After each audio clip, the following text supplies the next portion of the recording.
IDTV మన ఉనికి మన వాణి. నమస్తే, వెల్కమ్ టు ఐడిటీవీ. పాకిస్తాన్కు ఎంత చేసినా బుద్ధి రాదు, కుక్కతోక వంకారే అన్న సామెత పాకిస్తాన్కు సరిగ్గా సరిపోతుంది అనటంలో ఇప్పుడు మళ్ళీ తన చర్యలతోనూ మాటలతోనూ కవ్వింపు చర్యలకు దిగుతోంది. అమెరికా అండ చూసుకున్నా, లేకపోతే ఇటీవల భారత్పై అమెరికా విధించినటువంటి సుంకాల నేపథ్యంలో భారత్ అమెరికాల మధ్య చెడుతున్న స్నేహాన్ని ఆసరాగా తీసుకొని మళ్ళీ తన క్రూర చేష్టలకు పదును పెడుతూ కూడా కవ్వింపు చర్యలకు దిగుతోంది.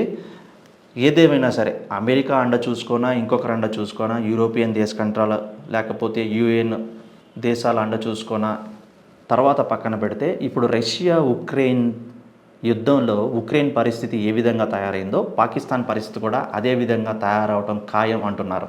ఎందుకంటే అమెరికా, యూరప్ లాంటి దేశాలు ఆయుధాలు సరఫరా చేస్తాయి తప్ప నేరుగా యుద్ధంలో పాల్గొనవు. యుద్ధం చేయాల్సింది మీరే, గెలవాల్సిన ఓడినా కూడా అది మీదే.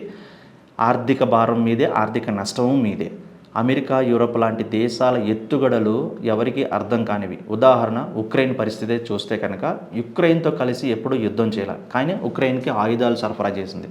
తమ దేశం ఆర్థికంగా క్షీణించి నష్టపోయి ఇప్పుడు దేవుడా నువ్వే దిక్కు అనే పరిస్థితి. ఒక రకంగా ఉక్రెయిన్ నుంచి అన్ని ఆర్థిక వసతులు, ఎగుమతులు తీసుకుంటూనే, అన్ని ప్రయోజనాలు పొందుతూనే కేవలం ఆయుధాల సరఫరాతో చేతులు దులుపుకుంది. రేపు పాకిస్తాన్ పరిస్థితి కూడా అంతే. భారత్తో యుద్ధం వచ్చినప్పుడు అమెరికా యుద్ధం చేస్తుంది, సపోర్ట్ చేస్తుంది అని అనుకుంటే పిచ్చితనం, అమాయకత్వం. అది పాకిస్తాన్కి ఇప్పుడు తెలియకపోయినా రేపు దెబ్బ పడిన రోజున మాత్రం ఖచ్చితంగా తెలుస్తుంది. ఆయుధాలు మాత్రమే సరఫరా చేస్తుంది తప్ప నేరుగా యుద్ధం చేయదు. అది గుర్తుపెట్టుకోవాలి పాకిస్తాన్.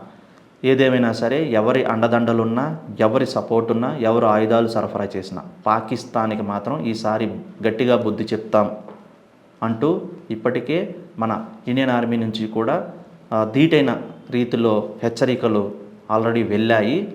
కానీ పాకిస్తాన్ అమెరికా అండ చూసుకొని మళ్ళీ ఏదైనా కవ్వింపు చర్యలు చేస్తే మాత్రం ఈసారి పాకిస్తాన్ పని ఖతం చేయడం ఖాయం.